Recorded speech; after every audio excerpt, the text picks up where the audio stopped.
Let's just drop right into it. Close your eyes for a second.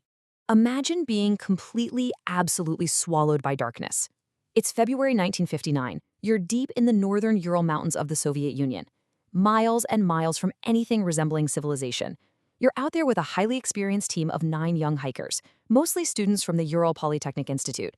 You're young, you're strong, and you know these mountains. But on this specific night, out on the slopes of a peak the indigenous people literally call Dead Mountain, something is waiting for you in the dark. Something that's going to turn a routine expedition into arguably the most chilling, unsolved mystery in human history. I want you to really put yourself in this exact moment. The temperature outside has absolutely plummeted. We're talking an agonizing -30 degrees Celsius. There is a blinding, howling snowstorm raging right outside your camp. But, you're inside your heavy canvas tent. You're protected from those lethal elements. Your boots are off. The thick winter coats are packed away. And then, something happens. A terror so sudden, so profound, and so completely overwhelming hits all 9 of you at the exact same split second. It's a panic so absolute you don't even have time to unbutton the tent door. You do the unthinkable. You bolt directly into the suffocating darkness, into a lethal blizzard wearing absolutely nothing but your socks. Okay, let's dive right into what searchers actually found when they finally located this campsite weeks later, because it's completely baffling. The tent was half collapsed, buried in snow. Inside, strangely calm. The boots were neatly lined up against the wall, warm coats, maps, food, some of it literally sliced on a plate ready to be eaten, all perfectly undisturbed. But the tent itself, it had been violently slashed open.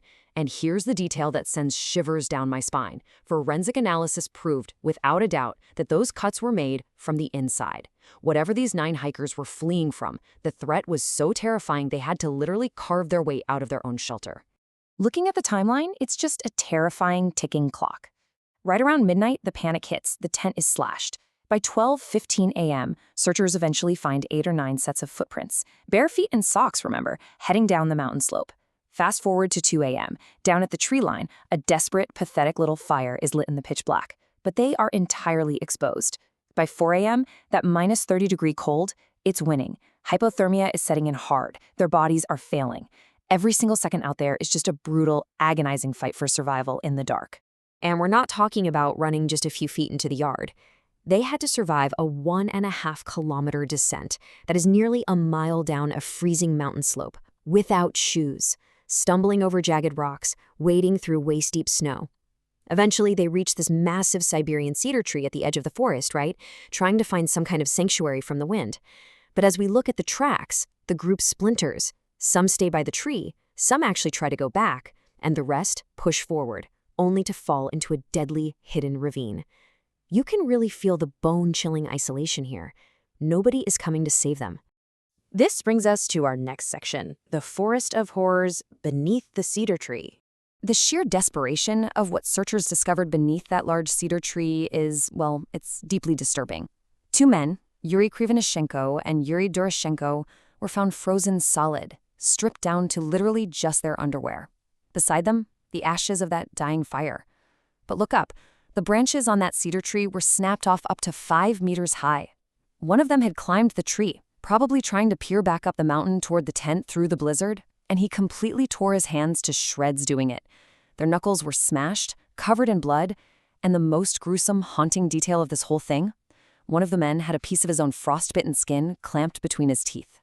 He was actually biting down on his own hand, either to manage the agonizing pain or in just a desperate bid to stay awake.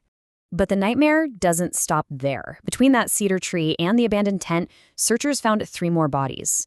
This included the group's leader, Igor Dyatlov, along with Zinedida Kolmogorova and Rustam Slobodin. And they were frozen in poses that showed they were attempting the absolute impossible. They were crawling back up the mountain, straight into the teeth of the blizzard. I mean, really think about that realization. They knew the fire wasn't enough, they knew they were dying, and they made this futile, agonizing struggle to go back to the very tent they had just destroyed in their panic. They died literally reaching back toward the abyss. 4 meters. That's over 13 feet of dense, crushing snow. For months, this is the depth that hid the final 4 victims from the world. See, the first 5 bodies were found in February, but it wasn't until May, when the snow finally started to melt, that the rest of the group was actually discovered. They had pushed further into the woods, desperately trying to dig out a snow den lined with cedar branches just to survive. And they were better dressed. They'd even taken clothes off their deceased friends to stay warm. But they were found 50 meters away from that den at the bottom of a creek in a ravine. And what the autopsies revealed, it completely defies all logic. Now, what's really terrifying about this slide is the sheer contrast. You'd naturally expect victims of a winter storm to have died of hypothermia, right? Leaving their bodies largely intact. Instead, the bodies in the ravine were found missing their eyes. Ludmila Dubinina was missing her tongue entirely. You'd expect to find normal winter clothing. Instead, lab tests revealed that some of their sweaters and pants were emitting high levels of localized beta radiation. And instead of just, frostbite, the medical examiner found completely shattered skulls and severely crushed ribs. These injuries defied physics. Look at the comparison here. On the surface of their skin, 0 external bruises. No scratches, no hematomas, absolutely no signs of a hand-to-hand struggle or an animal attack. The skin was completely, flawlessly untouched. But underneath that perfect skin, they had suffered catastrophic internal trauma, equivalent to a high-speed car crash. It was literally as if they'd been squeezed by this immense invisible vice in the dark, their bones just snapping under a terrifying uniform pressure. Just listen to the exact words of Dr. Boris Vozdeny, the lead medical examiner who actually performed these autopsies. He stated, "The force of the blows had been too strong, comparable to the force of a car crash." Imagine standing in a freezing morgue back in 1959, reading that report. A car crash. Out in the middle of a desolate, frozen mountain ridge, miles and miles away from any road, vehicle, or machine. What out there could possibly hit you that hard and leave no mark on your skin? So that brings us to our final section. Theories in the dark. What waited for them? Could the mountain itself have driven them completely mad? One modern theory suggests the very shape of the mountain created a wind phenomenon known as a von Karman vortex street. Basically, this generates infrasound, super low-frequency wind vibrations. You can't hear it, but your brain feels it. It induces severe nausea, overwhelming dread, and this intense, entirely irrational panic.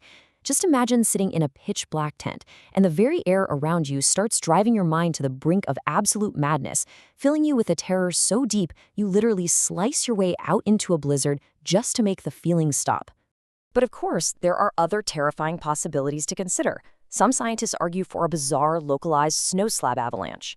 Picture a silent, heavy block of ice that suddenly shifts onto the tent, threatening to bury them alive, and then breaking their bones later when they fall into the ravine. Others point to hurricane-force katabatic winds sweeping down the mountain, creating absolute chaos in the dark. And then, there are the military theories.